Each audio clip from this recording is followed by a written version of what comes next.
Está con nosotros el doctor Oscar Aguad. ¿Cómo le va, doctor? Buen día. Hola, buen día, ¿cómo les va? Bueno, en la última semana de preparatoria antes de las elecciones del domingo, ¿ha terminado de recorrer la provincia? Sí, sí, hemos dado casi 3 vueltas por las principales ciudades. Ha sido muy larga esta campaña.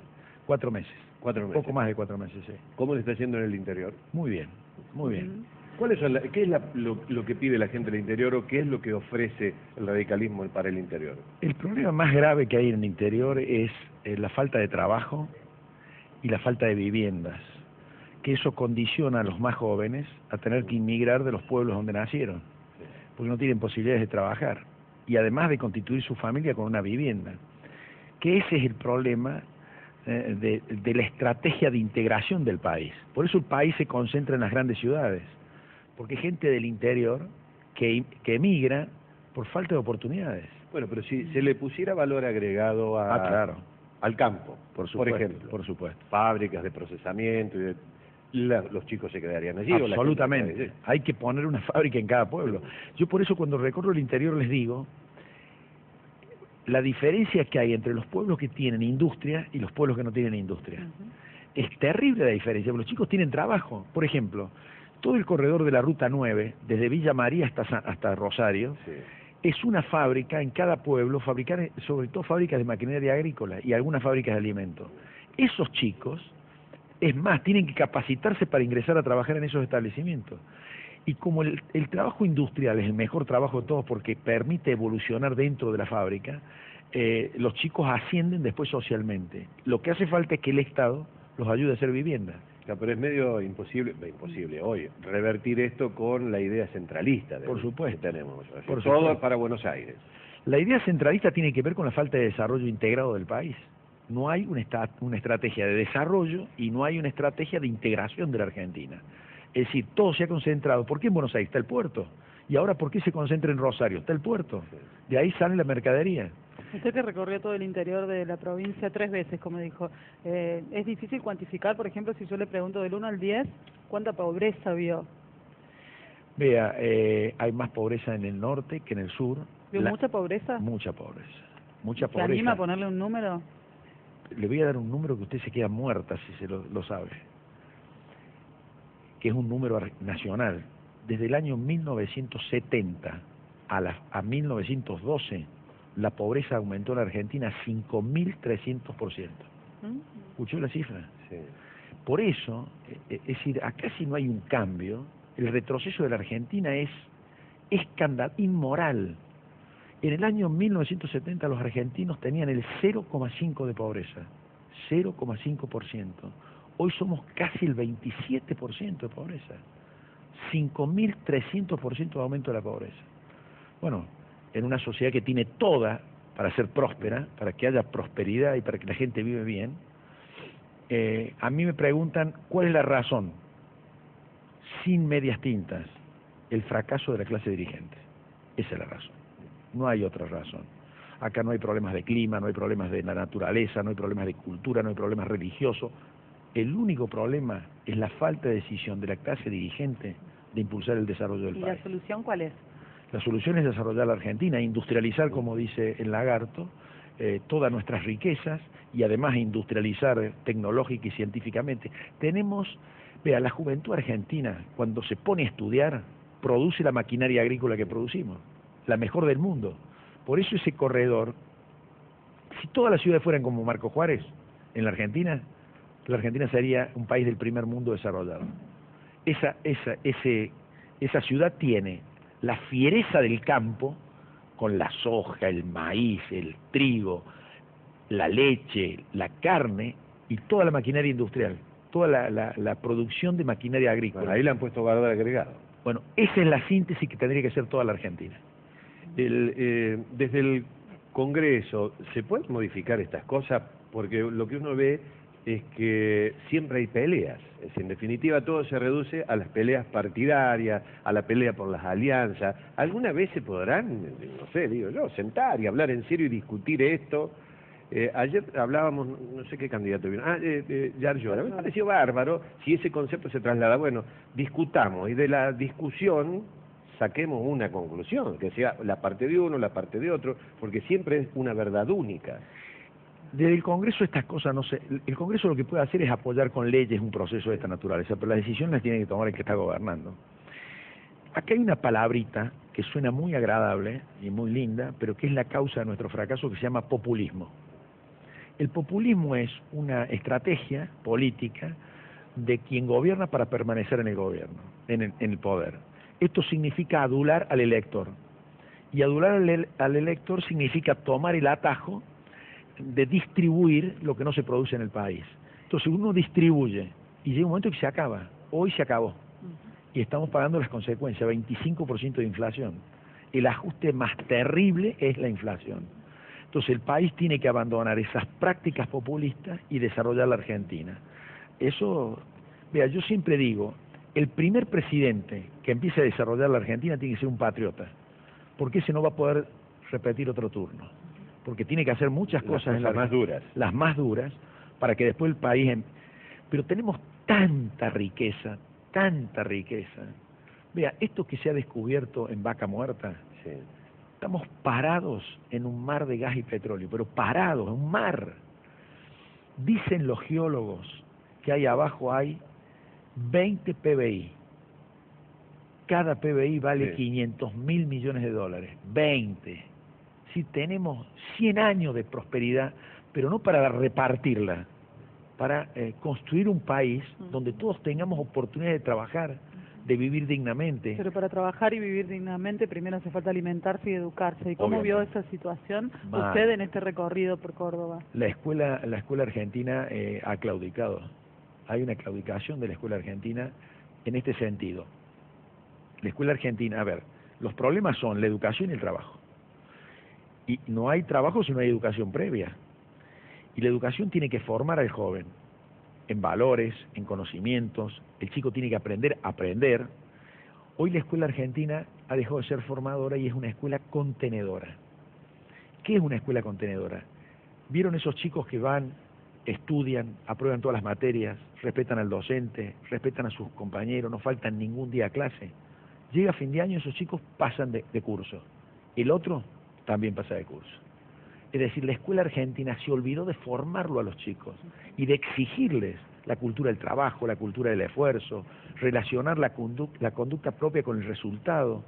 Y en todo ese recorrido, además porque usted está enumerando cosas que son realmente muy tristes y muy negativas, lamentablemente, sobre nuestro país, ¿qué cosas positivas podría contarnos de ese recorrido que hizo por la provincia de Córdoba? Vea, las ganas de la gente de salir adelante. Es decir, cuando usted en charlas no tan numerosas habla de estos temas, la gente se ilusiona con que las cosas pueden cambiar, y realmente pueden cambiar. La cambia la gente, los dirigentes, pero la gente toma la decisión en las urnas, de cambiar un modelo por otro. Acá hay que salir de esta pobreza estructural que tiene la Argentina. Y nosotros, yo creo que tenemos un aliciente más. Brasil, Chile, Perú, Colombia, si lo están haciendo ellos, ¿por qué no lo podemos hacer nosotros? En el año 2000, la Argentina estaba primera en el ranking de educación en Latinoamérica. Hoy estamos sextos. Es decir, no podemos seguir yendo para atrás.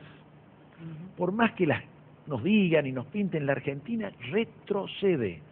Ahora, doctor, se ha colado en la campaña un tema que no es nuevo, pero me parece que ha cobrado la dimensión que, no sé si la que verdaderamente tiene, que es el tema de la droga. Y un hecho muy grave, me parece a mí, lo de Santa Fe. Muy grave. Muy grave. Y bueno, lo que ha pasado acá en Córdoba con la cúpula policial, ¿cómo lo está viendo usted? Mira, yo no quiero sobreactuar este tema, y menos en medio de una campaña electoral. Yo creo que la sociedad entiende lo que significa el narcotráfico. Y también la sociedad entiende lo que significa que el crimen organizado gane las calles. Yo no sé si eso está pasando o no en Córdoba. Lo que sí sé es que el gobernador no nos dice qué pasa. Este es el problema.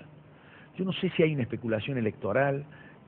Hoy me decía alguien por una radio, bueno, porque las encuestas... Vea, aquí hay una responsabilidad. Si en Córdoba el narcotráfico es socio de la policía, el gobernador tiene que decir qué pasó. Nadie le está echando la culpa al gobernador de que se la autor él. Pero él tiene que dar una respuesta y decir cómo salimos de esto. Porque si a la pobreza estructural, 27%, le agregamos la droga, Bueno, la explosión es, esto no tiene límite. México, ¿ustedes ven lo que pasa en México? El crimen organizado se ha hecho cargo de las calles en México. Mueren 10, 15, 20 personas por día. Bueno, lo de Rosario, yo no sé si es eso. No sé si usted vio las imágenes de la hinchada de Colegiales en Buenos Aires. Terrible. Que si no es Funeral. México, es parecido. Lagarto, las madres saben de qué estamos hablando. A los chicos más vulnerables, que son los que están en ese 27%, porque lo grave es esto. En las villas de emergencia de la Argentina, ¿qué predomina? La gente joven. Porque son los que van quedando en el camino, que no tienen trabajo y finalmente pasan en grosas. Muy bien. Si a esos chicos los hacen adictos, la delincuencia viene asociada, porque después el chico que no tiene recursos para comprar droga necesita delinquir para hacerse de la droga. Y esos chicos son usados como sicarios después. Es decir, a ver, roguemos que este tema no haya entrado en Córdoba ni en la Argentina, pero roguemos que nuestros gobernantes nos den una explicación. De la Sota tiene que decir cómo se arregla este tema en Córdoba. De la Sota dice no es tan grave, no es tan grave. Renunció un ministro, renunció el jefe de policía. Hay 4 policías de drogas peligrosas con el jefe a la cabeza presos. 2 policías que estaban en el submundo de estas denuncias aparecieron muertos. Hay grandes sospechas de que los mataron y no que se suicidaron. El día sábado o domingo se sacaron 70 agentes de drogas peligrosas y se los separó de sus cargos. Estamos frente a un hecho muy grave. Entonces, el gobernador tiene que decir qué está pasando. Eso es todo. Aguad, ¿cuál es su prioridad cuando, si como las encuestas indican, llega usted al Congreso? ¿Cuál es lo primero que haría, que va a hacer? ¿Cuál es su principal propuesta o lo que va a tomar como más urgente? Yo me he impuesto una misión. Espero poder cumplirla. Una parte ya la hice antes y creo que por eso puedo repetirla. Yo estoy convencido de que hoy en la Argentina ya no es, la opción ya no es más peronismo, antiperonismo, porque eso nos ha empobrecido. No es más radicalismo, antirradicalismo, esto nos empobrece, esa alternativa trágica en la Argentina nos ha empobrecido. Yo creo que la alternativa es desarrollo o pobreza. Yo quiero, y me impongo como misión, construir un acuerdo nacional desde el Congreso de una fuerza que enfrente a la pobreza, electoralmente, que podamos derrotar al populismo en las urnas en el 2015. Si yo logro eso, me doy por satisfecho absolutamente. ¿Pero aliándose con otra gente? Sí, hay que aliarse, hay que hacer un gran acuerdo con quienes piensen que esto hay que hacerlo. Es decir, ampliarlo de Wiener en Rosario. Ampliarlo de UNEM. Sí. Lo de UNEM. Lo de UNEM es extraordinario. Ese es el primer ejemplo que se da para unir fuerzas que piensan lo mismo. Y yo creo que hay que hacerlo aún más amplio a eso. Y hablando concretamente de su campaña, en las PASO, hablando del radicalismo de Córdoba, por ejemplo, Ramoncito Mestre no participaba, no tomaba partido, no daba ninguna opinión, decía que él estaba encargado de ocuparse de su tarea como intendente. Y ahora sí lo vemos participar de algunos afiches, apoyando la campaña. ¿Qué pasó ahí que hubo ese cambio en esta segunda etapa de las elecciones? Bueno, Ramón me parece que está mostrando lo que ha hecho.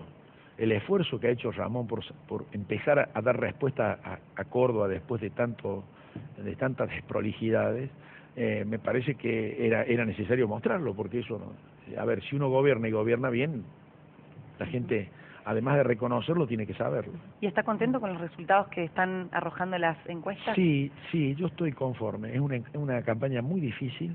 Yo anoche le decía a mi mujer, veía esa publicidad con todos los deportistas y yo decía, estamos peleando contra la OTAN. Esto es una pelea totalmente despareja. El gobierno de la provincia va a llegar a gastar eso que dice Martínez, 800 millones de pesos en publicidad este año. Imagínense lo que es pelear contra eso. Pero bueno, yo estoy conforme. Volviendo un poquito al tema nacional, ¿usted piensa que se puede lograr ampliar ese frente de sectores que piensan más o menos parecido, incluyendo el radicalismo de Córdoba, que ha sido tan reticente a las alianzas y esas cosas? Absolutamente. El radicalismo ya solo no puede. Y lo digo frente a los radicales. Si el radicalismo no vuelve a tener visibilidad en la sociedad, nos va a reemplazar otro partido. Es decir, los tiempos cambiaron, el mundo es otro.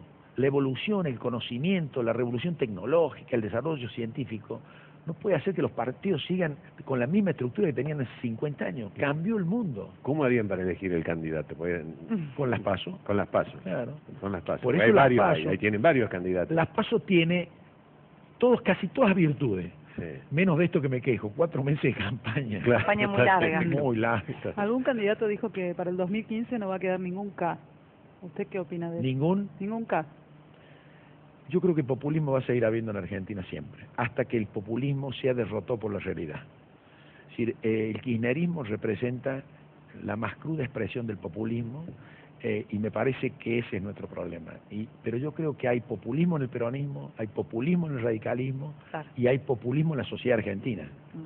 Es una cuestión cultural, son muchos años.